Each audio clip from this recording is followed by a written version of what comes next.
Apocalipse de Pedro o Gnóstico. Escrito há quase 2000 anos atrás, o Apocalipse de Pedro esteve banido e perdido, até que foi redescoberto em 1945. O que é tão espantoso sobre este texto é que ele fala sobre os nossos tempos, e não sobre os tempos em que foi escrito. Fala sobre a ciência, os problemas da igreja moderna, os movimentos sociais que apareceriam, e a pessoa que o escreveu, de algum modo, sabia que as informações deveriam ser mantidas em segredo, e que seriam recuperadas 2000 anos mais tarde. Apocalipse de Pedro o Gnóstico. Eu tive uma visão, disse Pedro, que o Salvador estava sentado no templo me falando estas palavras. Pedro, abençoados são aqueles acima que pertencem ao Pai. Eles revelaram vida para os que são de vida. Isto eles fizeram através de mim, já que eu os lembrei quem eles são, e de quem é o poder que os fortalece.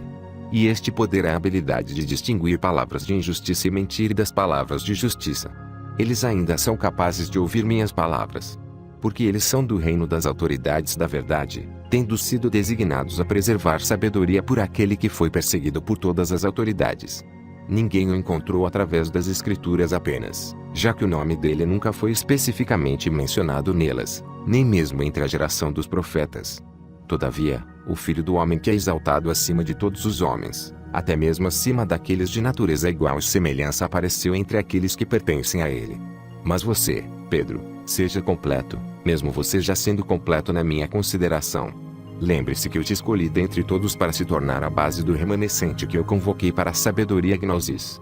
Então, seja forte, até que a imagem da santidade, que é aquele que te convidou para conhecê-lo, aquele que foi rejeitado pela humanidade, aquele que foi estigmatizado pela marca da rejeição na carne de suas mãos e pés, o que foi coroado no mundo inferior, o que se vestiu com um corpo de esplendor, que é a esperança do servo e seu distintivo de honra, te testa 3 vezes esta noite.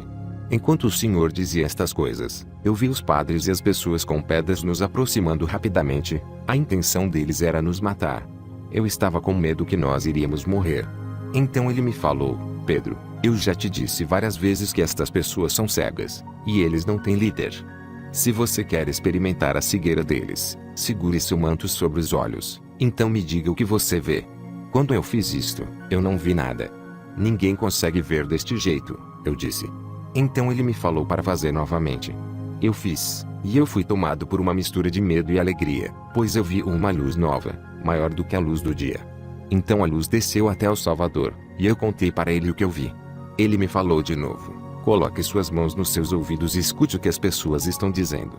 Eu ouvi os padres enquanto eles estavam sentados com os escribas, as multidões estavam gritando.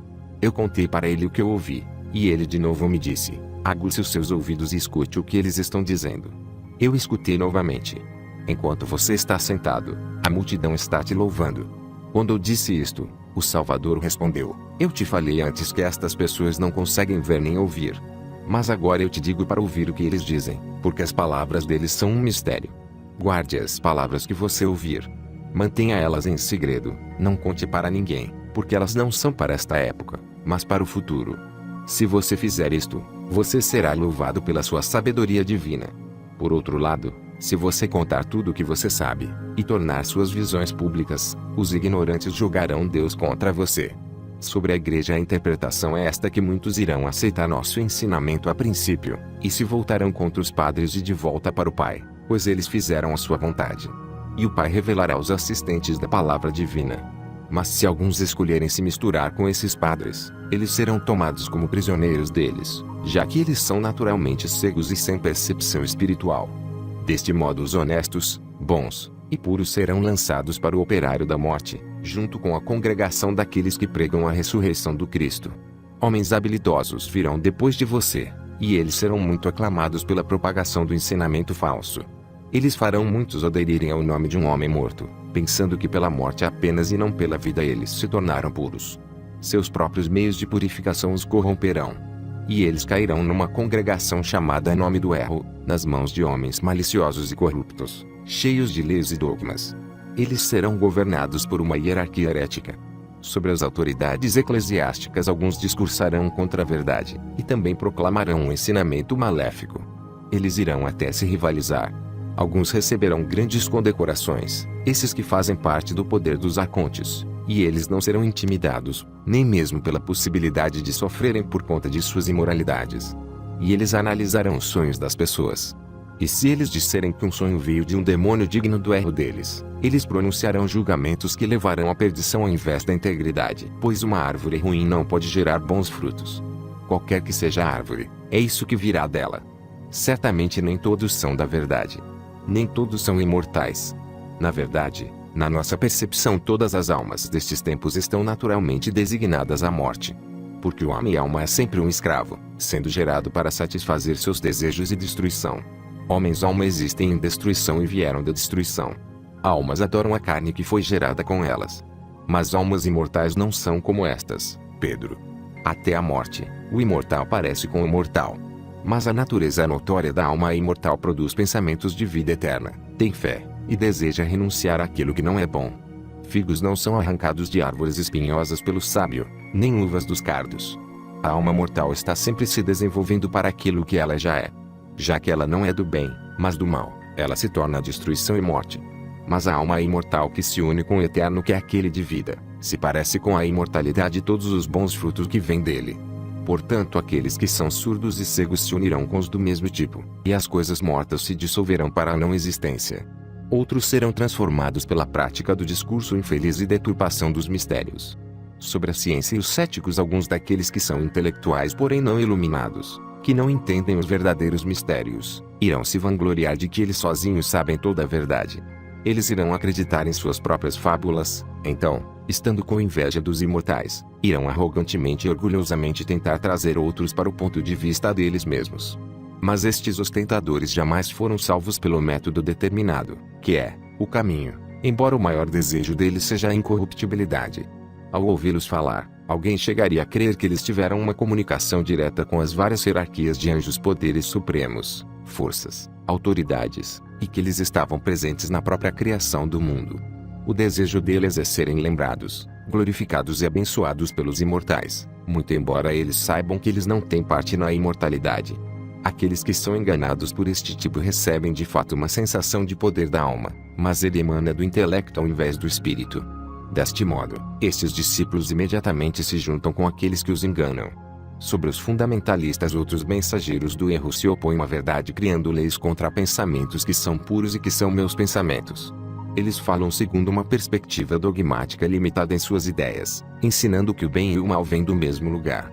Eles transformam o que eles chamam de a palavra de Deus numa atividade comercial, e prometem um destino severo àqueles que não cooperarão. Mesmo a raça dos imortais continuará iludida até o meu retorno público. Somente pelo poder de perdoar as ofensas é que os escolhidos se separarão deles, porque os resgatei da escravidão de seus adversários. Ainda assim, os libertos criarão uma sobra de imitadores em nome de um homem morto, que de fato é Hermas, o filho mais velho da injustiça, para que a luz que existe não seja acreditada pelos pequenos. Mas aqueles deste tipo serão separados dos filhos da luz, e jogados na escuridão externa. Pois eles não entram nem liberam aqueles que estão se elevando para as suas respectivas ordens. Sobre as mulheres se tornando feiras outros ainda acham que podem aprimorar a sabedoria perfeita que a fraternidade já possui, ou seja, a sociedade espiritual daqueles unidos na comunhão, através da qual o matrimônio de incorruptibilidade será revelado. Uma sociedade semelhante de imitadores aparecerá e será chamada de a Irmandade. Estas irmãs irão oprimir seus irmãos dizendo coisas do tipo, já que a salvação veio do úteros, Deus deu privilégios especiais às mulheres. Elas não sabem da punição severa que terão que passar por se aproximarem e aprisionarem os pequenos com esta enganação. Até alguns que estão fora da nossa sociedade se deram nomes impressionantes, como reverendo tal e tal, bispo alguma coisa, diácono não sei das quantas, e falam como se tivessem recebido a autoridade diretamente de Deus. Estes desafiam o julgamento de líderes verdadeiros, e não passam de canais secos. Mas eu disse, eu estou muito perturbado pelo que você me disse, que os pequenos, na nossa percepção, são falsificados, e que multidões enganarão multidões daqueles que possuem vida, irão se misturar com eles e destruí-los. Mas quando eles disserem o seu nome, eles serão acreditados.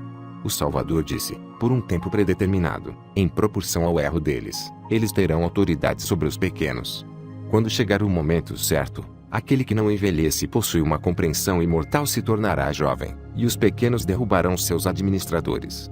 Ele irá cortar a raiz do erro deles, e a irá expor junto com toda a glória descarada que ela tomou para si. Então, Pedro, aqueles que presenciarem isto se tornarão inalteráveis. Venha, Então, vamos prosseguir completando a vontade do Pai incorruptível. Pois veja, aqueles que trarão falso testemunho estão a caminho, e eles se envergonharão. Eles não podem me tocar agora. Mas você, Pedro, deverá permanecer entre eles. Você é um covarde, mas eu te digo, não tema. As mentes deles serão fechadas, porque o invisível veio combatê-los. Quando ele me disse estas coisas, eu vi a multidão o pegar.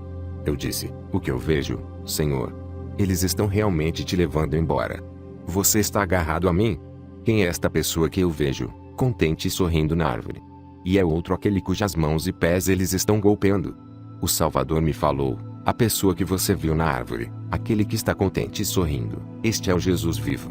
O outro, em cujas mãos e pés eles estão cravando pregos, aquele é o corpo, ele é a manifestação carnal do imortal sendo humilhada, é a aparência percebida pelo olho natural. Olhe para ele, então olhe para mim. Eu olhei, e fiquei muito assustado e perturbado. Na minha confusão eu disse, Senhor, ninguém está te vendo. Vamos fugir daqui. Mas ele me disse, eu já não te disse para ficar longe dos cegos. Você não entendeu que eles não sabem o que estão dizendo. Eles acham que eles humilharam meu servo, quando na verdade, eles penduraram o filho da glória deles na árvore. Então eu olhei de novo e vi alguém se aproximando que parecia com aquele que estava sorrindo na árvore.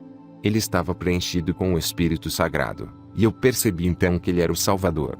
Havia uma grande luz ofuscante em volta dele. E eu percebi a multidão de anjos luminosos invisíveis o abençoando. E quando eu olhei para ele, o abençoado foi revelado.